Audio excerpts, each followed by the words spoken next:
أعوذ بالله من الشيطان الرجيم بسم الله الرحمن الرحيم الحمد لله رب العالمين الصلاة والسلام على أشرف الأنبياء والمرسلين حبيبنا شفيعنا مولانا محمد بن عبد الله وعلى آله وصحبه أجمعين رضيت بالله ربا بالإسلام دينا وبمحمد نبيا ورسولا اللهم صل على سيدنا محمد اللهم صل على سيدنا محمد اللهم صل على سيدنا محمد وعلى آله وصحبه أجمعين طب القلوب ودوائها وعافية عبدان وشفائها ونور الأبصار وضيائها وعلى آله وصحبه وبارك وسلم رب اشرح لي صدري ويسر لي أمري واحلل عقدة من لساني يفقهوا قولي اللهم أغننا بالعلم وزينا بالحلم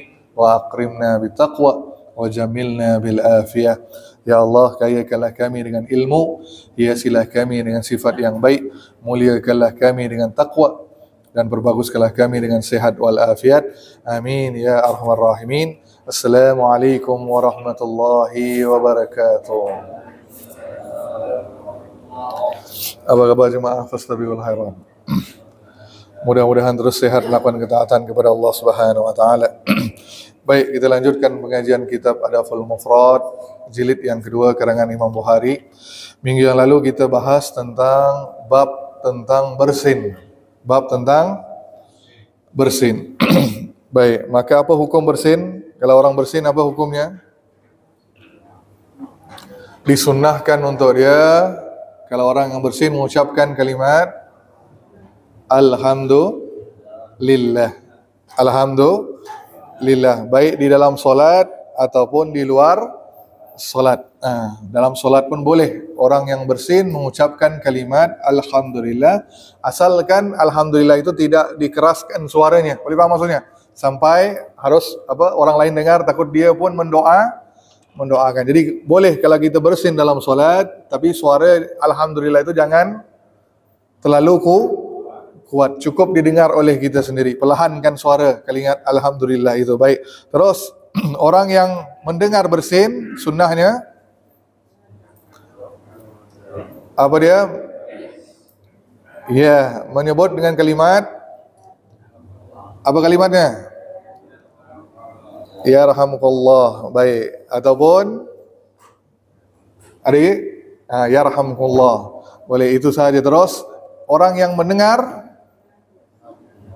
orang yang tadi mendengar doa yarhamukallah menjawabnya ya betul. Apa dia tadi? Kalau orang yang mendengar orang bersin disunnahkan untuk dia mengucapkan yarhamukallah, yakni moga Allah merahmatimu, mendoakan orang tersebut. Dan orang yang mendengar didoakan itu maka disebut yahdikumullah wa yuslihu balakum. Yahdikumullah wa yuslihu balakum. Ataupun yang lain yarhamunallah wa iyyakum wa yaghfiru lana wa lakum. Pernah dengar? Tidak. Ataupun kalau paling tidak yahdikumullah. Yahdikumullah. Baik. Terus apa lagi yang kita belajar kemarin? Disunnahkan orang yang bersin, ini tambahan. Disunnahkan orang yang bersin untuk merendahkan suara bersinnya, jangan sampai Nabi kalau bersin, kata Anas bin Malik daripada Abu Hurairah radhiyallahu anhu, sama dua-dua meriwayatkan hadis yang sama, apabila Nabi SAW bersin, baginda merendahkan suara. Ni maaf, kadang di kalangan kita bersin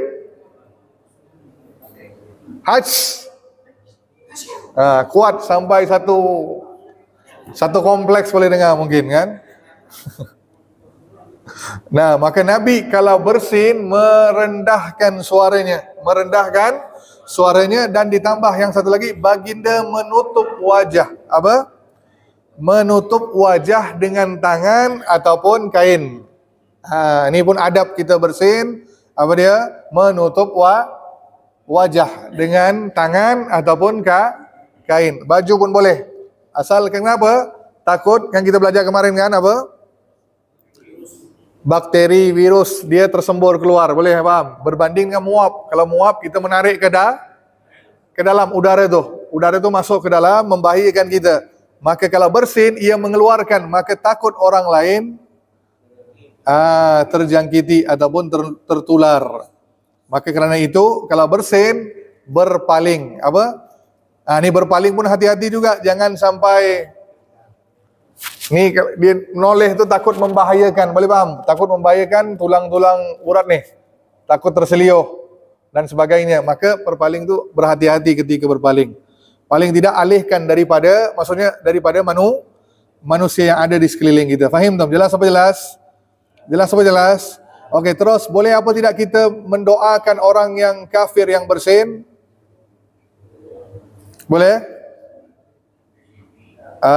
Maka sini ahlul zimmah ataupun kafir zimmi, yakni orang kafir yang berbaik dengan kaum muslimin. Maka kita mengucapkan apa?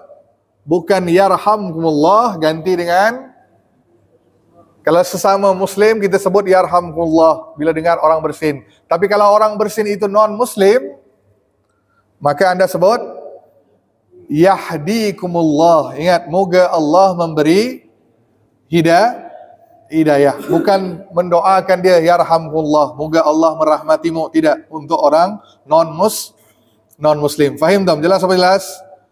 Jelas apa jelas? Okey, terus apa yang kita tambah kemarin?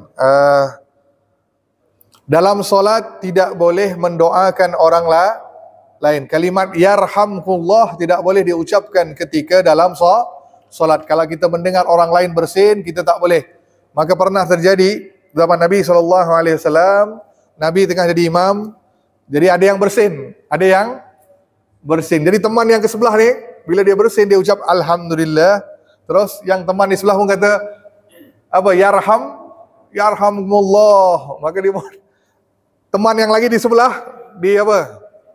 Senggol, suruh dia diam. Sebab apa? Dia berbicara dalam solatnya. Maka setelah selesai, Nabi kata, siapa yang berbicara dalam solat?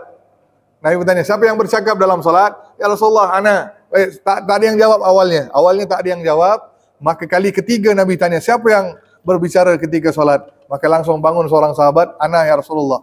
Apa yang kau bicara? Ya Rasulullah, aku ketika solat mendengar orang bersin. Kan kau ajarkan, kalau bersin, ucap yarhamkumullah. Itu yang aku ucapkan. Tapi teman-teman aku semua senggol. Bila senggol, teman ni tak diam. Kenapa kau lihat senggol aku ni?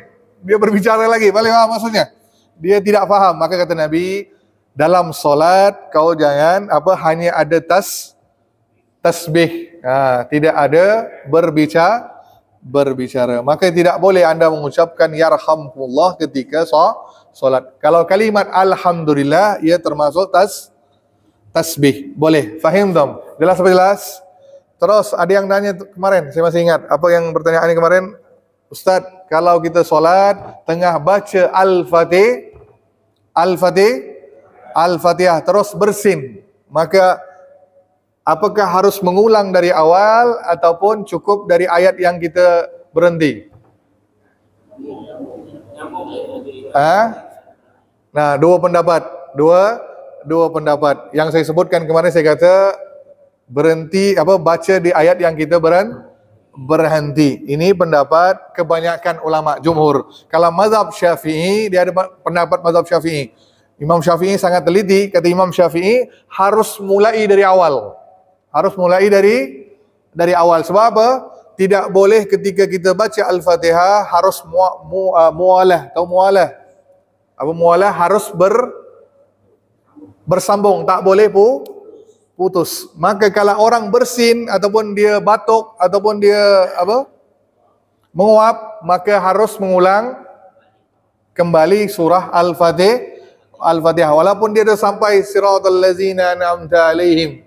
Maka harus mengulang dari awal. Ini pendapat Asy-Syafi'i. Malah pendapat yang lain, tiga-tiga yang lain kata tidak perlu, cukup di tempat yang kita berhenti. Siratal ladzina an'amta alaihim, kita ucap alhamdulillah. Terus kita ulang kembali siratal ladzina an'amta alaihim ghairil maghdubi alaihim waladdallin. Faham tak? Jelas? Dan ini pendapatnya. Maka pilih di antara dua, nak pilih yang mana, terserah pada kalian. Baik, selesai bab tentang bersin. Selanjutnya adalah bab menguap. Bab apa dia? Menguap. Daripada Abu Hurairah radhiyallahu anhu, Nabi SAW bersabda, apabila salah seorang daripada kalian ingin menguap, hendaklah dia menahan sebisa mungkin. Sebisa mungkin. Baik, menahan. Apa maksud menahan? Menahan tu macam mana menahan nguap? Nahan tu macam mana nahannya? Tutup mulut. Kalau boleh jangan menguap. Boleh faham ni? Kalau nak menguap, tahan mulut. Maksudnya anda tidak bergerakkan mulut untuk terbuka tu. Gitu kan. Dan kata Nabi SAW hadis yang lain, kalau tahanlah semampu kalian. Jika kalian membuka mulutnya, buka mulut ni, kita katakan, nah, maka syaitan akan mentertawakannya. Kenapa syaitan mentertawakannya? Sebab syaitan tertawakan kita, orang yang menguap? Satu, dia berhasil buat orang itu malas. Yang kedua, muka orang yang menguap, bagaimana muka kita waktu menguap? Ganteng. Ganteng muka menguap. Jelek apa tidak? Apa lagi kalau anda jelek muka kita, maka syaitan mentertawakan wajah muka yang begitu. Maka kata Nabi SAW, hendaklah kalian menahan semampunya, jangan mengucapkan kan? Karena jika kalian membuka mulut, maka syaitan mentertawakannya. Hadis yang lain, hadis yang sahih, kalau kalian menguap, hendaklah ditutupi dengan tangan. Hendaklah menutupi dengan tangan, kerana syaitan akan masuk. Ini pun hadis yang sahih. Hadis yang sahih. Maka di sini syaitan akan mentertawakan orang yang menguap, dan syaitan akan masuk ke mulut orang yang menguap, terbuka mulutnya, tidak menutupnya. Maka di sini sunnahnya, anda menguap, sunnah yang pertama adalah menahan. Kalau boleh jangan buka mulut. Jangan buka mulut. Kalau tidak mampu, maka buka mulut, langsung ditutup. Tutup dengan apa? Okey, baik. Sekarang tangan. Tangan mana? Tangan kanan ke tangan kiri? Tangan kiri. Tangan kiri. Kenapa kiri? Bukan tangan syaitan. Astagfirullah. Tangan kanan ke tangan kiri? Maka Nabi tidak menyebut tangan kanan atau tangan kiri. Nabi tak sebut. Ya, Nabi tak sebut. Kadang Nabi dengan tangan kanan, kadang Nabi dengan tangan kiri. Tapi ulama menafsirkan, kalau Imam An-Nawawi kata tangan kanan atau tangan kiri, kalau mulut itu berbau, di sini ada dua kemungkinan. Kalau kondisi mulut kita berbau, tangan kiri. Tangan kiri. Sebab apa? Tangan kiri ini kita pakai untuk hal-hal yang tidak baik, kan, kotor. Maka tangan kanan kalau mulut kita tidak berbau. Cuma begini caranya, maksudnya jangan di telapak tangan. Jangan di sini. Apa? Bagian luar, punggung sini katakan orang sini. Punggung di sana, okay? Tutup gitu. Ataupun dengan kain ataupun dengan baju, tutup terus. Jangan dibuka. Kalau buka, maka syaitan akan masuk, makin malaslah antum. Akan makin malas. Baik, sekarang pertanyaan beliau minggu lalu, betul? Apakah ada bacaan kita harus ucapkan ketika kita menguap? La ilaha illallah ada? Ada ta'awuz, a'udzubillahi minasyaitonirrajim, ataupun astaghfirullah ada? Okey, dengar baik. Dalam hadis Nabi SAW tidak ada Nabi ucapkan apa-apa kalimat. Okey, jelas di sini.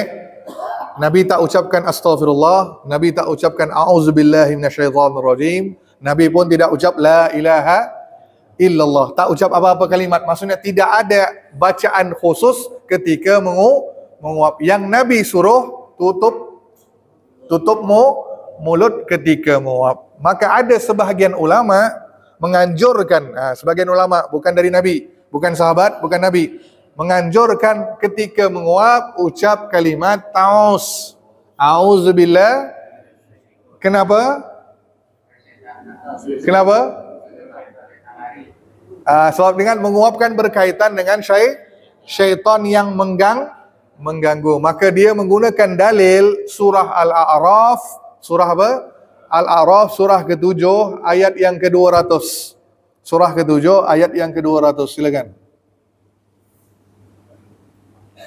Bacakan. Belum buka Qurannya. Ada yang ada HP nih, Android, silakan. Ada? Surah ke-7 ayat 200.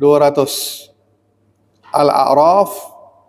Jadi sebahagian ulama dia menggunakan dalil ini menganjurkan orang yang menguap mengucapkan kalimat a'udzubillahi minasy syaitanir rajim. Baik, bacakan ayat 200.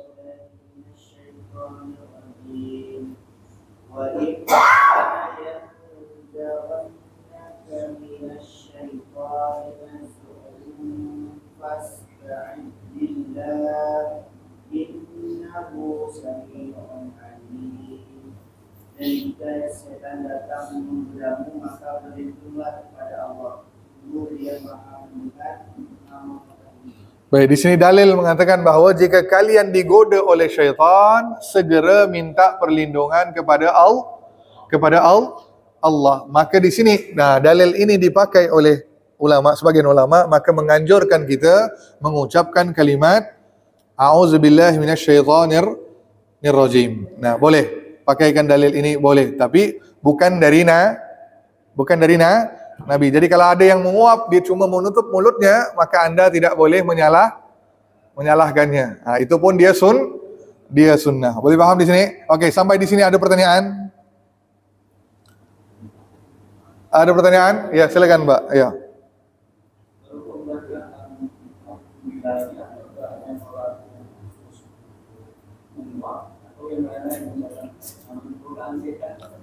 Betul, salah satu godaannya menguap. Kalau anda hadir rasa malas ataupun bila solatnya tidak khusyuk pun ucap kalimat a'udzubillahi minasyaitonir rajim. Boleh faham di sini? Segala gangguan yang mengganggu kita, maka ia datang dari syaitan. Maka kita bertaus.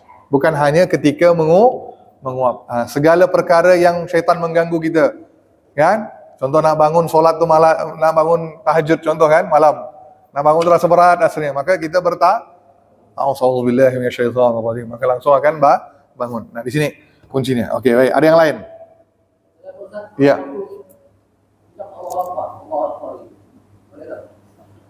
Tidak ada. Kenapa Allahu Akbar? Tak ada kaitan menguap dengan Allahu Akbar. Boleh faham di sini? Maka kita kadang-kadang salah menggunakan kalimat salah. Boleh faham salah? Kita salah meletakkan kalimat itu tidak di tempatnya. Allahu Akbar maksudnya Allah Maha Besar. Ada kaitan dengan malas. Menguap ni dari syaitan. Maka dalil tadi itu boleh dipakai. Kalau yang lain saya kurang setuju. Kalau la ilaha illallah, Allahu Akbar, tidak ada kaitannya. Menguap ini dari syaitan. Maka anda boleh tahu. Tak ada ulama yang menganjurkan, setahu saya lah, selama saya tahu, tidak ada yang kata la ilaha illallah, Allahu Akbar. Tidak ada. Astaghfirullah pun jarang sekali. Okey, jarang sekali. Baik, jelas ya? Maka jangan salah meletakkan kalimat-kalimat ini. Contoh, subhanallah dengan masya Allah. Ini pun kadang-kadang orang menukar. Boleh paham? Masya Allah untuk sesuatu yang anda takjub, kagum. Sesuatu yang baik. Lebih kepada sesuatu yang baik. Maka kita sebut masya Allah. Bila dengar perkara yang tak baik, kurang enak didengar, maka kita sebut subhanallah. Boleh paham di sini? Jadi, bro, aku baru beli motor. Subhanallah. Salah ni. Boleh paham ni? Boleh paham di sini? Subhanallah untuk perkara-perkara yang kurang baik. Kalau harusnya Masya Allah, mantap motormu ni. Masya Allah, cantik rumahmu ni. Bukan subhanallah. Ni kadang-kadang orang salah meletakkan kalimat. Maka tidak ikut pada tempat. Ingat nih, kalau subhanallah untuk perkara-perkara yang kurang enak didengar. Kurang baik. Okey, kalau Masya Allah untuk perkara-perkara yang baik yang buat kita kagum. Apa dia? Untuk kita menghindari penyakit al-ain, satu lagi. Kan penyakit atau penyakit mata. Penyakit al-ain tahu apa tidak? Penyakit mata. Apa penyakit mata? Penyakit al-ain kata Nabi, al-ainul haq. Ain itu ada kata Nabi SAW. Ain itu benar-benar ada. Ain itu adalah seseorang itu ditimpa musibah atau bala kerana mata seseorang.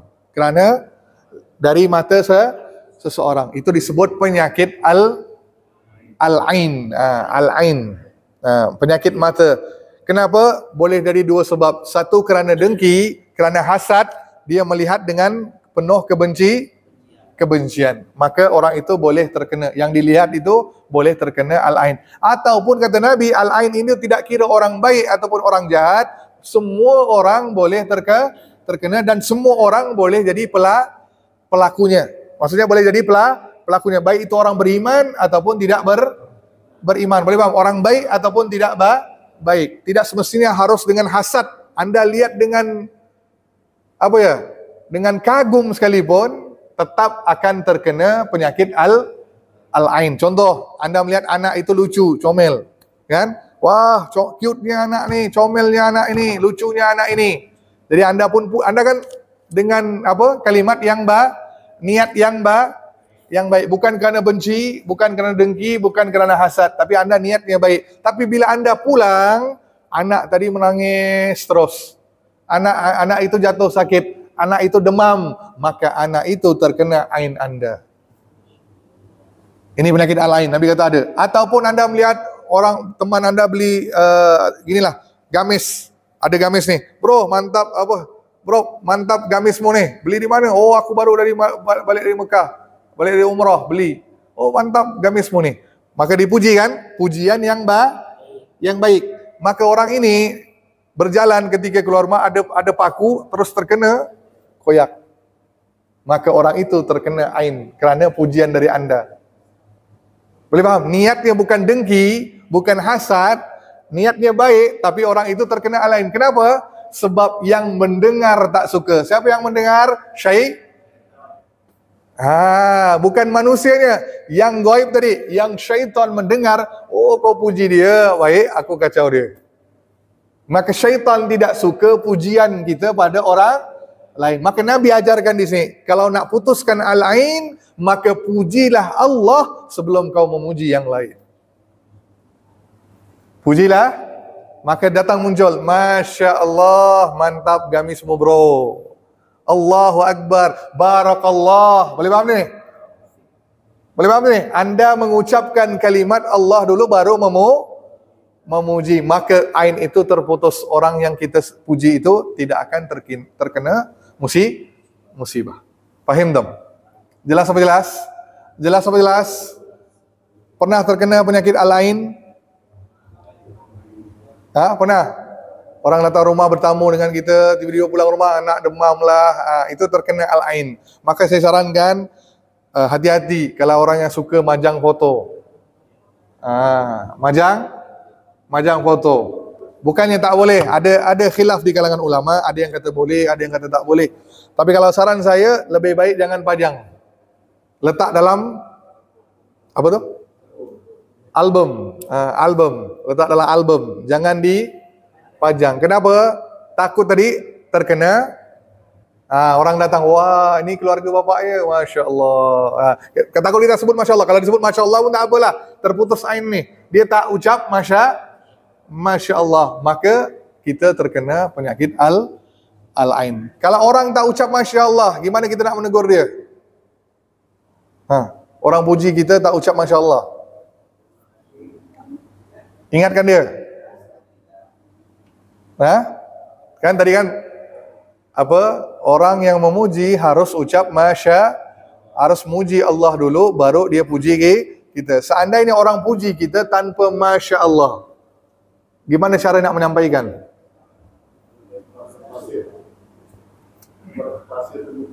Hah? Kata Nabi, saya pernah dengar tu Pak Ustaz, orang yang puji-puji itu pasal itu. Nah, itu pujian yang lihat apa tujuan dia memuji. Boleh faham sih? Tujuan dia, kalau dia ada mau dekat dengan puasa, nak dapat sesuatu, gitu kan? Maka kata Nabi, ambil pasir, lempar ke muka. Itu maksudnya apa? Kau nak menghancurkan aku maksudnya. Boleh faham? Budaya Arab, bila dia ambil pasir, dia lempar begini, moga kau ni celaka. Itu maksudnya, dia mau kita hancur. Boleh faham ni? Mau kita hancur, seolah-olah kita telah mencelakakannya. Maka budaya orang, tradisi orang Arab tu bila dimarah, sampai kalau dia ambil pasir dia lempar, itu dah tahap tinggi dah marah dia. Paling tinggi. Maka kata Nabi, kalau orang itu niatnya memuji, jangan suka dengan pujian. Boleh faham? Pujian itu untuk, boleh faham? Apa tujuan dia memuji? Untuk menjatuhkan kita. Boleh faham kenapa menjatuhkan? Walaupun niat dia baik puji, tapi itu akan menjatuhkan kita. Kenapa? Dalam hati kita timbul suka dipuji, betul? Bangga, terus maka itu hancurkan diri kita apa tidak? Hancurkan. Maka kata Nabi, ambil pasir, lempar orang yang suka muji kau.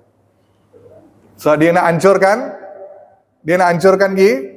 kita. Faham tak? Jelas apa jelas? Supaya ada pertanyaan. Ya, silakan Bu.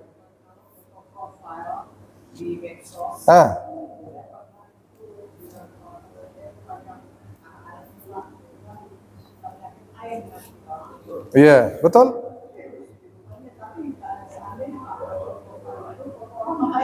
Foto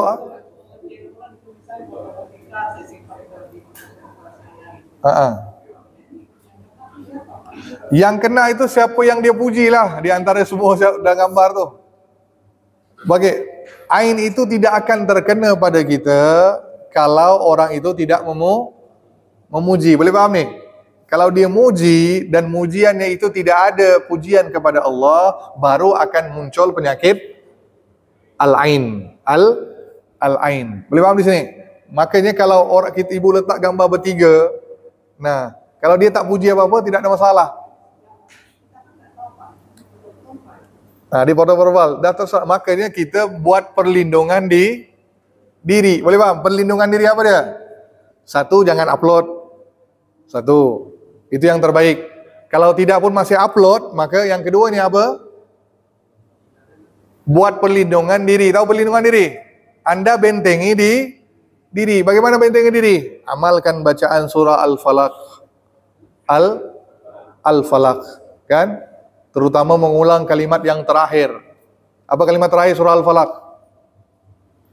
Wa min syarri hasidin iza hasad. Ya Allah, aku berlindung kepadamu dari orang yang menghasad ketika dia dari orang hasad, orang dengki ni, dari ketika dia ingin menghasad. Itu kalimatnya. Maka kita sering baca surah Al-Falaq, minta perlindungan Allah dari sifat al-ain, dari penyakit al-ain. Itu caranya untuk kita benteng ini. Kalau saran saya, jangan upload udah. Letak gambar jenazah. Profil foto letak gambar jenazah, jangan letak gambar anda. Faham tak? Jelas apa jelas? Nah, itu lebih baik. Jangan mengupload gambar, jangan sharing. Sebab apa? Tidak semua orang suka dengan kebahagiaan kita. Boleh faham? Boleh faham sini? Boleh faham maksud saya ni? Tidak semua akan bergembira dengan kegembiraan kita. Boleh faham ni? Pasti akan ada orang yang dengki. Pasti ada orang yang akan hasad. Maka jangan beri ruang untuk orang menghasad. Okey, sip, jelas Bu? Okey, silakan. Assalamualaikum warahmatullahi wabarakatuh. Sebagai hamba Allah, datang timbul rasa iri, dengki. Tidak semua. Tidak semua. Terus?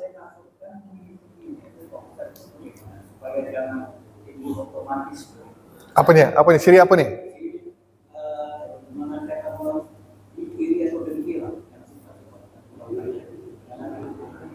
Macam mana nak tahu orang itu dengki, iri? Yang itu juga jangan sampai kita menyebutkan bahasa kalimat yang tidak timbul iri mulai. Sebab di dalam hati pikiran juga tidak timbul dari pikiran hati berarti. Ya, terus. Saya hitungan segala titik itu gimana? Apakah kita sebut dengan Tuhan atau kita sendiri yang menyebutkan atau dengan pikiran? Tolong terjemahkan, saya kurang paham. Apa maksud beliau? Maksudnya macam mana nak tahu orang tu ciri dengki? Atau gimana? Kita sendiri yang melakukan. Kita melakukan Ya, kita sendiri. Apakah dengan ucapan atau dengan pikiran kita masuk? dengan mata, kan saya kata, dengan mata sahaja boleh timbul rasa hasad, dengki. Tidak perlu diucapkan dengan kalimat. Bapak tengok seseorang, tak ucapkan kalimat, tengok orang itu dengan penuh kebencian, tak suka, itulah dengki. Boleh faham? Itu dah masuk dah. Walaupun bapak tidak mengeluarkan kalimat, udah timbul dalam hati kita. Kita melihat orang tu dah kita tak suka. Itulah timbul rasa apa? Benci dan dengki. Di situ muncul hasadnya. Tak perlu dengan kalimat. Pernah nak tahu, kalau nak tahu orang itu dengan kalimat pun boleh. Gimana caranya? Contoh begini. Bro, apa ya? Gini, banyak contoh di tempat kerja. Bro, alhamdulillah nih, aku hari ini dah naik pangkat. Aku dengar si fulan tu, dia dengar orang lain naik jabatan nih. Kan? Dia sebutkan, oh dengar di kantor kita ni, di PT kita ni ada yang naik jabatan. Ya, bos kita naikkan jabatan orang, dinaikkan gaji orang tu. Kan? Maka orang yang mendengar tu bila dia hasad, gimana? Orang yang tidak menghasad, dia akan gembira. Masya-Allah, ya ke naik pangkat teman kita tu? Wah, memang dia rajin pun, bagus dia ni.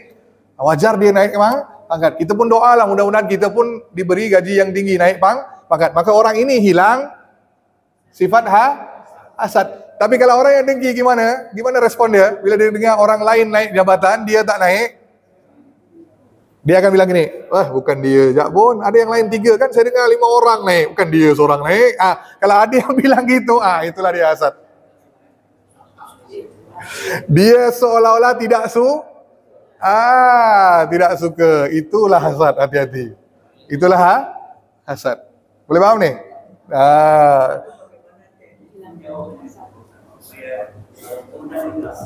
Menjauhkannya. Sifat hasad ni memang susah. Maka susah untuk kita hilangkan rasa cemburu, hasad ini. Maka Nabi ajarkan formulanya. Gimana formulanya? Apa formulanya? Kan saya ajarkan dulu. Lupa. Apa formulanya? Dalam hal duniawi dan hal akhirat. Dia hal dua cara lain Nabi ajarkan. Kalau dalam hal urusan dunia, baik harta, kekayaan, pangkat, jabatan, nikmat dunia, kata Nabi, kau jangan lihat orang di atas, lihat orang.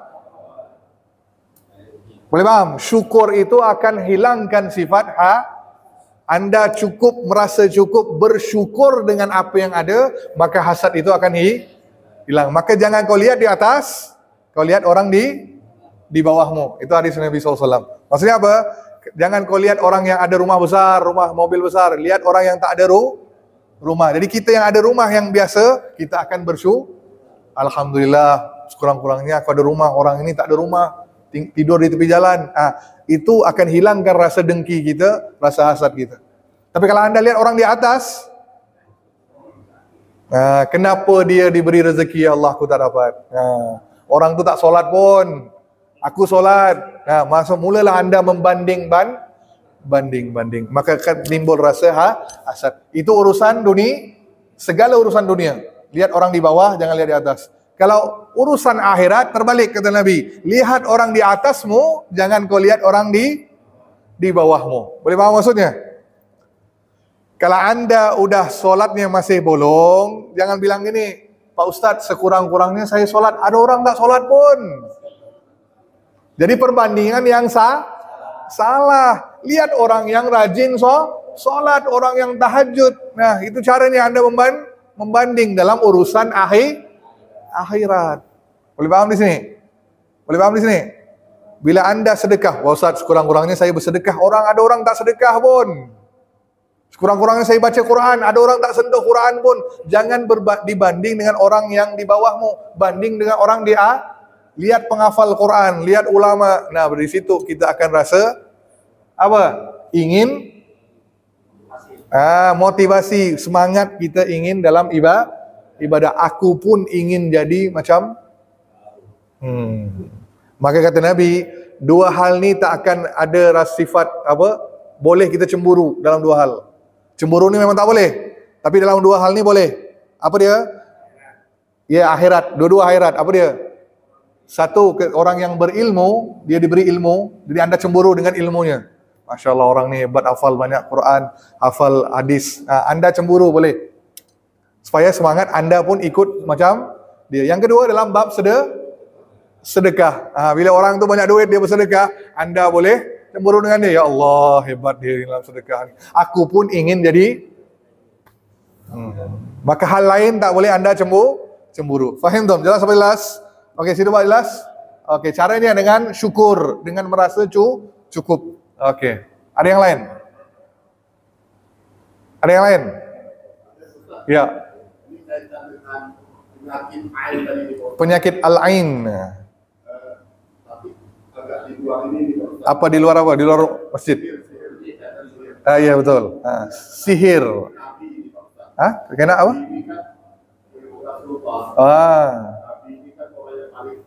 Betul. Betul. Betul. Betul. Tapi dalam riwayat itu Nabi itu pernah terkena sihir. Benar. Sehingga katakanlah yang keluarlah ayat yang 30 itu Ustaz. Dua kul, Al-Falaq dan An-Nas. Ini bagaimana Pak Ustaz?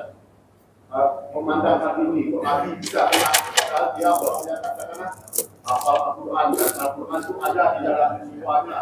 Maka alam jauh Al-Quran, orang yang dekat dengan Allah. Tapi kok bisa kena sihir ini Ustaz? Orang yang Yahudi itu Ustaz. Mau tercerah ini Ustaz. Terima kasih Ustaz. Kalau Nabi tidak, ni ulama ada yang tidak terima hadis itu, ada yang tak mau terima percaya Nabi disihir. Tak ada. Ada ulama yang beranggapan demikian. Tapi hadis ini hadis sahih. Hadis sahih, benar-benar Nabi terkena sihir, dan itu asbab turun dua surah dalam Al-Quran, dua surah yang terakhir tu. Surah Al-Falaq dan An-Nas. Jadi Nabi meruqyah, jadi mengobati dirinya dengan membaca dua ayat itu, baru sihir itu terlepas. Baik. Kalau Nabi tidak terkena sihir, maka umatnya akan rasa kebal.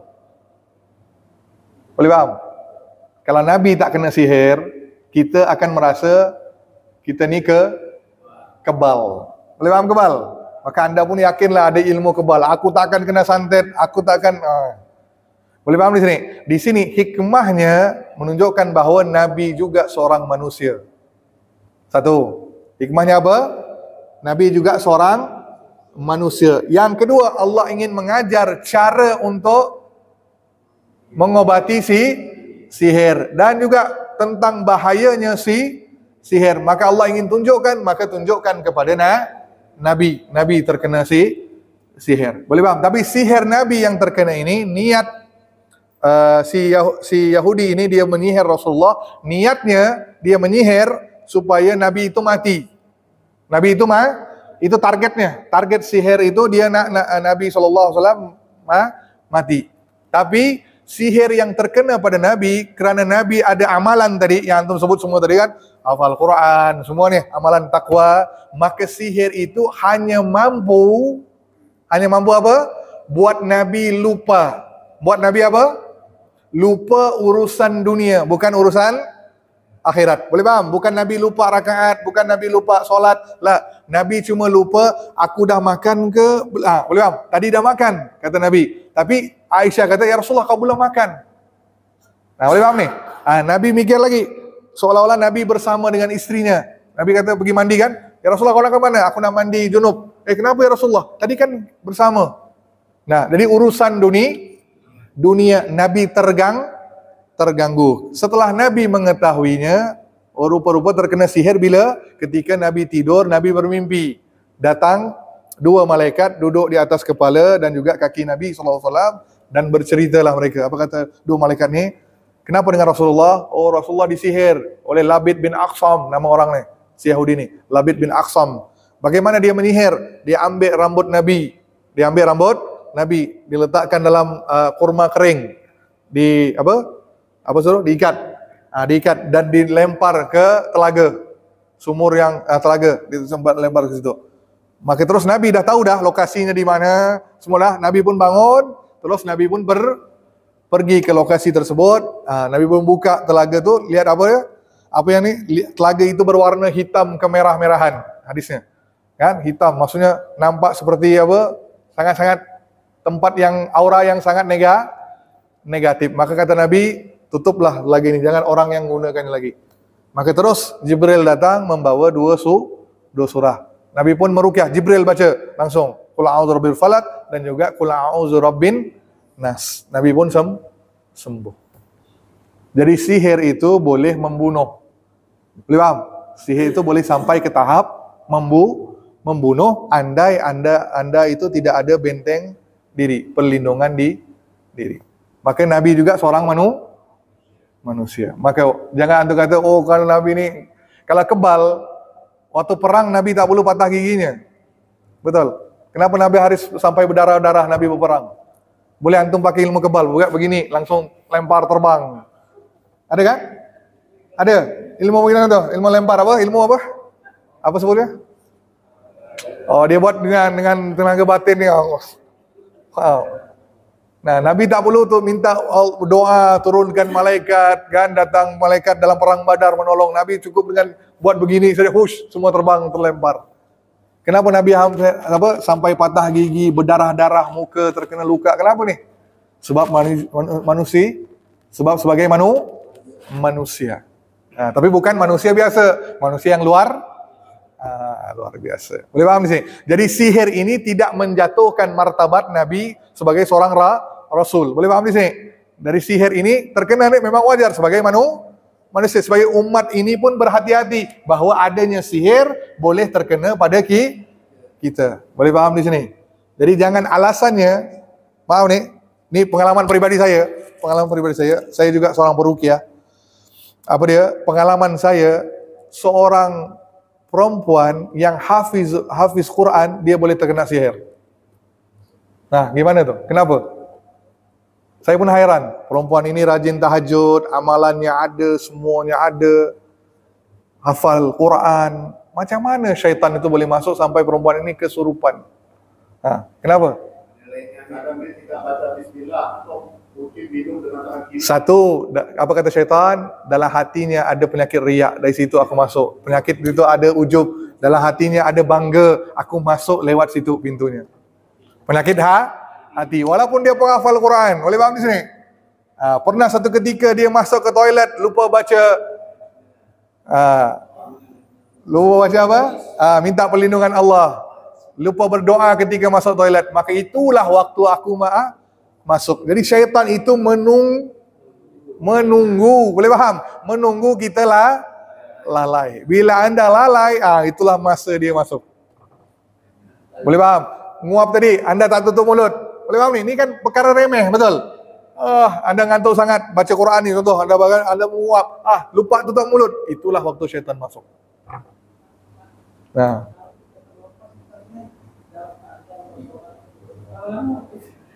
Apa bu?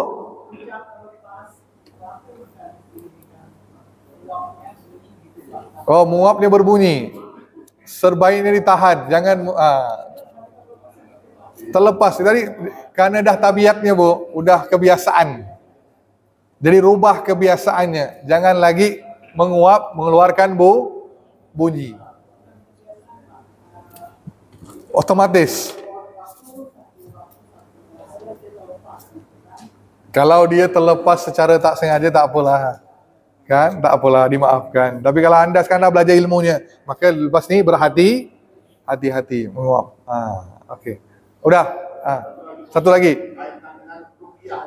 Aduh, keluar tema jauh kita dah ni. Walhal bab seterusnya bab berdiri dah kita ni. Dah lanjut dah. Apa, ada hadis Nabi itu yang mengatakan orang masuk surga tanpa hisab. Salah satunya adalah tidak di rupiah. Udah kita bahas dah. Aduh, panjang lebar kita bahas 2 minggu yang lalu kan tema tiarah. Kan? Kan saya dah sampaikan dah. 70.000 golongan masuk syurga tanpa hisab. Dah udah masih lagi nanya sama lagi. Ni tak ada kerjaan apa ni.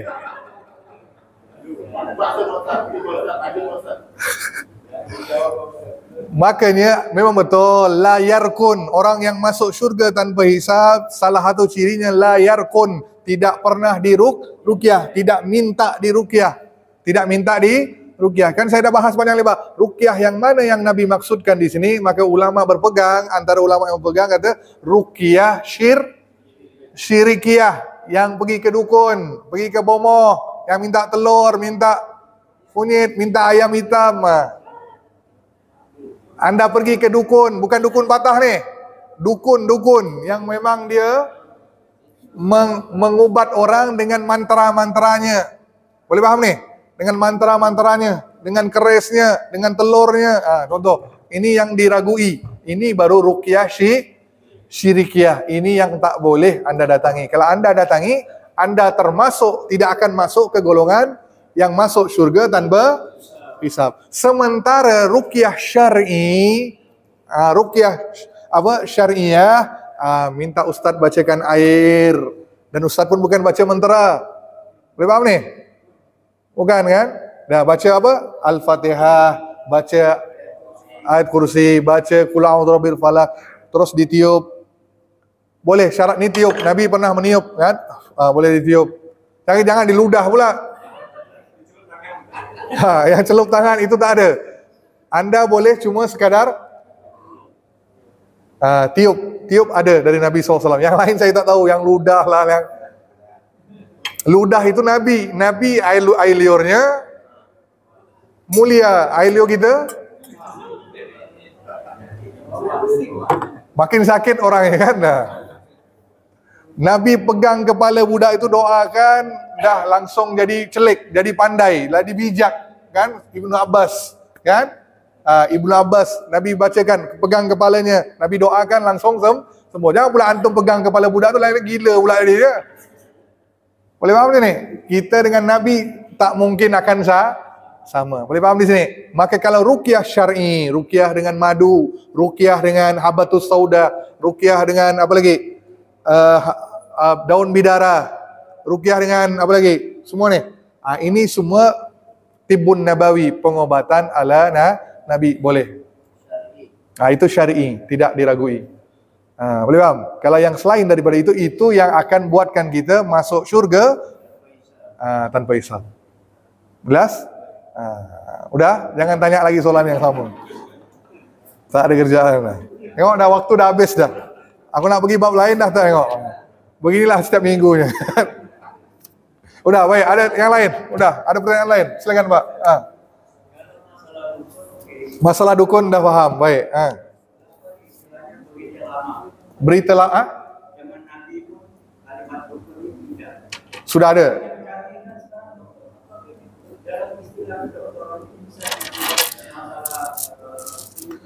Doktor ada pakai mantra? Ada Pak? Doktor ada pakai mantra ke tak? Alat apa dipakainya? Maka istilah itu, nah dengar baik-baik. Ini kan istilah. Zaman Nabi tidak dipanggil dokter, dipanggil tabib. Tabib maksudnya ahli yang memang khusus untuk kalau ada yang luka, gimana cara dia nak mengobati, orang ni kakinya patah, gimana caranya. Zaman Nabi udah ada orang-orang yang ahlinya, disebut tabib. Kalau dukun ada namanya kahin. Kahin atau arraf, nama mereka ni. Ini nama istilah yang Nabi pakai untuk dukun. Yang kita sebut ni, dukun sini, dukun santet, dukun apa yang Anda sebut sini ni. Maka nama zaman Nabi kahin, arraf, ni namanya. Nah, ini nama-nama ni. Maka boleh apa tidak Anda mendatangi tabib minta pengobatan? Boleh. Nah, ikhtiar itu namanya ikhtiar. Kita berobat. Tapi jangan percaya kepada, bukan percaya, maksudnya jangan bergantung kepada ubat. Boleh faham? Di sini akan timbul syirik. Sebab pergantungannya kepada apa? Sakit kepala, pening. Bapak langsung ingat apa? Bodrek. Nah, itulah syirik. Situ syirik. Kenapa? Anda bergantung sangat kepada obat. Harusnya Anda ambil bodrek tadi. Ya Allah, ya Allah, aku ni sakit kepala ni, ya Allah, mudahan aku makan obat ni akan Jadi kesembuhan itu bukan minta dengan obatnya, minta dengan. Maka dalam Quran itu asy-syifa. Apa itu syifa? Bukan obat.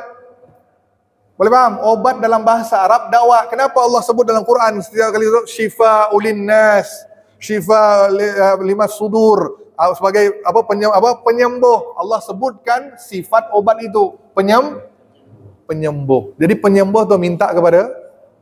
Maka saya tutup dengan kisah ni. Kisah kan masih ingat kisah Nabi Musa? Ingat kisah Nabi Musa? Sakit perut, sakit gigi atau sakit gigi, sakit perut kan? Dah cari obat tak dapat, minta dengan Allah, ya Allah, aku ni sakit gigi, ya Allah, gimana ni? Yang kata Allah, kau pergilah yang Musa, pergi ke ujung kampung, ada pohon, ambil daunnya, makan. Maka Nabi Musa pun cari pohon itu, makan, sembuh. Setelah beberapa minggu Allah uji lagi, sakit yang sama datang ni, sakit gigi ni. Maka Musa pun langsung pergi ke pohon itu, ambil daun, makan. Ambil lagi makan daun, tak sembuh, sampai habis dah pohon tu, daunnya tak ada. Dah gundul dah, tak ada, sampai tak sembuh-sembuh. Hairan Musa alaihissalam ni. Langsung tanya, ya Allah, hari itu aku sakit gigi, kau suruh makan daun, aku sembuh. Hari ini aku makan dari pohon yang sama, aku sakit gigi yang sama, dari pohon yang sama aku ambil, kenapa tak sembuh, ya Allah?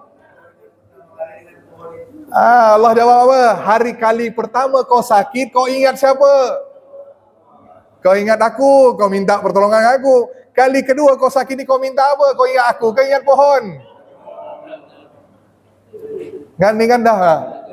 Lucu kisah ini, tapi di sini pengajarannya besar. Bergantung hanya kepada Allah, bukan bergantung kepada yang lain. Faham dong? Jelas jelas nih. Jadi boleh anda pergi ke doktor, tapi sekadar apa?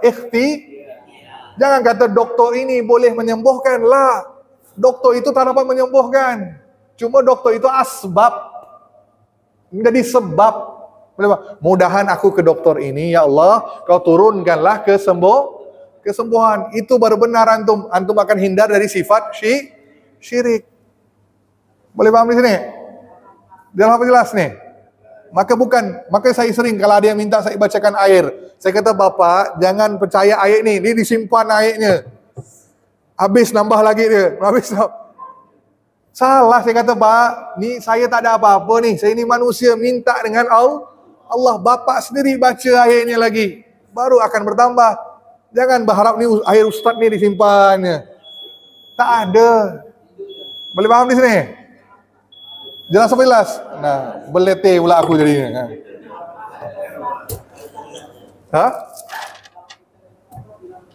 Bilang Wira?